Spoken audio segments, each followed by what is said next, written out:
sur la séance du jour, les attaquants se sont entraînés à part avec les défenseurs. Ça arrive souvent comme ça que les séances se fassent séparer. Ouais, ça arrive souvent. C'est pour permettre aux attaquants de se mettre en confiance et travailler plus devant le but spécifiquement et nous aussi spécifiquement dans les passes qu'on peut retrouver pendant le match. Et ça permet aussi de peut-être de travailler un peu plus les automatismes entre les défenseurs. Ouais, même avec les attaquants, les relations surtout. Je pense surtout pour les attaquants parce que là il n'y a pas trop de position pour les défenseurs. Surtout les automatismes, les relations, savoir comment ils veulent le ballon avec les capacités de certains et comme j'ai dit, se mettre en confiance devant le but, marquer des buts beaucoup parce qu'on en a besoin. Bon, toi, c'est pas trop ton rôle de marquer des buts, mais en défense, tu joues à plusieurs postes, tu bouges un peu tout le temps. Comment on gère ça? En formation, je faisais déjà ça, donc j'ai plus une formation de défenseur central. Mais c'est vrai qu'avec les capacités que j'ai, je peux jouer à droite, à gauche. Ça se gère plutôt bien parce que voilà, c'est pas vraiment différent. À droite comme à gauche, c'est juste que le pied change, bah, c'est tout. Après, dans l'axe, c'est un peu plus posé. Non, moi j'aime bien jouer à tous ces postes. Ça permet de voir, ça me permet de faire beaucoup plus de matchs aussi. Donc quand je dois jouer, je joue et puis voilà, je pose pas de questions. Et en jeune et en sélection, tu as aussi joué au milieu devant la défense, là, bah, avec l'AS Monaco, pas encore. Non, pas encore avec l'AS Monaco. Avec l'AS Monaco, je suis plus derrière. C'est vrai qu'avec la sélection, on aime bien me mettre au milieu de terrain. J'aime bien aussi ce poste. Quand j'étais petit, je jouais plus à ce poste. J'aime bien parce que moi, tant que je cours, tant que je touche les ballons, ça me va. Donc pourquoi pas à Monaco, mais bon, il y a déjà du monde, donc on verra. Et en défense centrale, c'est le poste quand même où tu te sens le mieux. On va pas dire que c'est là où je me sens le mieux parce que quand je reviens de latéral défenseur central, j'aime pas trop.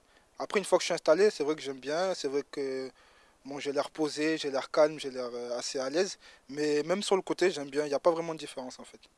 Et tu as joué justement un match dans l'axe avec Adriano. Justement, comment ça s'est passé de passer de latéral à défenseur central? On s'est préparé dans la semaine, donc ça allait. Et puis il y avait un bon terrain, donc non, ça va. Je me suis bien adapté assez facilement. Ça faisait un petit moment que j'avais pas joué dans l'axe, mais il y a pas eu trop de difficultés, ça allait. J'avais juste un peu de retenue, un peu. Je voulais un peu monter, mais j'étais obligé de rester derrière.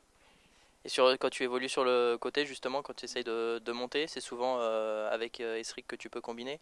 Le fait de vous connaître tous les deux, ça aide. Ouais, c'est vrai. Je sais que lui, surtout quand il est à gauche, il va souvent rentrer sur son pied droit. Il aime bien prendre la balle au pied. Et puis moi, je suis là pour lui apporter une solution. Donc quand je dédouble, je lui dis fais ce que tu as à faire, puis je sais, tu peux compter sur moi, je suis là. J'aime bien dédoubler avec lui, avec tous les jeunes en fait, parce qu'on s'entend bien, on a grandi ensemble, donc on se connaît parfaitement. Et d'un point de vue plus collectif, qu'est-ce qu'a apporté l'arrivée de Marco Simone maintenant, ça fait plusieurs semaines. L'aspect tactique, parce qu'on était un peu perdu quand même sur le terrain, on faisait un peu, chacun faisait un peu ce qu'il voulait faire. Là, ça a apporté un peu plus de tactique, un peu plus un groupe soudé, qu'on fait tous les choses ensemble et il faut continuer comme ça. Au niveau des joueurs, est-ce qu'ils ont conscience que les supporters sont vraiment inquiets de la situation, voire en colère? Ouais, si, mais on a conscience. On a parlé avec eux il y a 2 semaines. Ici, on parle avec eux après les matchs, on a conscience. Mais même pour nous, c'est pas facile. Nous, on n'aime pas être dans cette situation.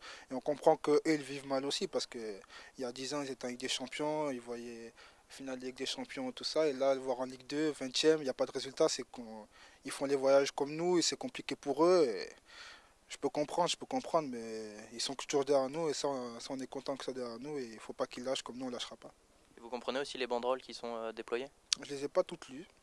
Donc, surtout sur les dirigeants? sur les dirigeants, je ne dirais rien, mais je peux le comprendre parce que c'est vrai que ça a été compliqué. Il y a certains transferts qui n'ont pas compris, certaines décisions qui n'ont pas compris parce que ça n'a pas apporté ses fruits, c'est tout. Voilà. Je peux les comprendre parce qu'ils n'auraient pas mis ça si on avait eu des résultats. Donc, s'ils l'ont mis, c'est que vraiment qu'il y a un petit problème, quoi. Et au niveau des jeunes de la génération de Gambardella, est-ce qu'il y en a qui prennent la parole dans le groupe malgré les jours d'expérience qu'il peut y avoir? Est-ce qu'il y en a qui s'imposent comme des leaders? On parle tous, on parle tous. On va pas dire qu'on parle pour parler.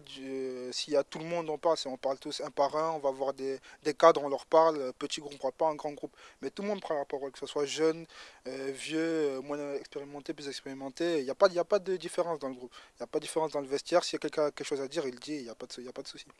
Et qu'est-ce qui manque là justement au groupe en ce moment? Est-ce que même au mercato, il y aurait un besoin d'un joueur supplémentaire? Ça, je ne sais pas. Faut demander au coach. Mais le seul truc qui manque sur les certains matchs qu'on a vus, c'est un peu plus de concentration et puis marquer des buts. C'est juste ça. Parce que les matchs, on fait pas de, je pense pas qu'on fasse des mauvais matchs. On fait des bons matchs, on fait de bonnes prestations. Après, il nous manque ce plus qui fait basculer la rencontre de notre côté.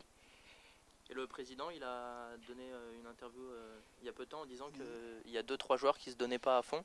Est-ce que ceux-là, ils sont en marge du groupe? Est-ce qu'il y a vraiment des joueurs qui ne se donnent pas à fond? J'ai vu cette déclaration.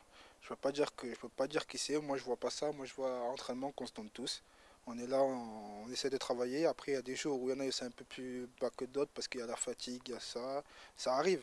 Après, moi, je ne sais pas de quel joueur il parle, donc je pourrais pas vous dire. Et un dernier mot, le tirage au sort de la Coupe de France a eu lieu. Ça sera un déplacement à Alès, donc un club de 6e division. Comment on gère de jouer une équipe comme ça? Ben, je viens de l'apprendre aussi. Ben, ça va pas être facile. C'est un peu un match où tout le monde nous attend pour voir si on va passer ou pas. Ben, après, c'est un match de coupe. On va aller là-bas pour gagner. Et on va pas faire attention que ce soit une équipe de 6e ou de première division. On va là-bas pour gagner, il n'y aura pas de souci. Et puis de toute façon, le coach, il a dit qu'il voulait gagner la Coupe de France cette saison. Ben, nous aussi, on veut la gagner, la Coupe de France. On joue pour la gagner, on joue pas pour dire on va aller en quart de finale, on va aller là. Si on peut la gagner, on ira au bout. On prendra match par match.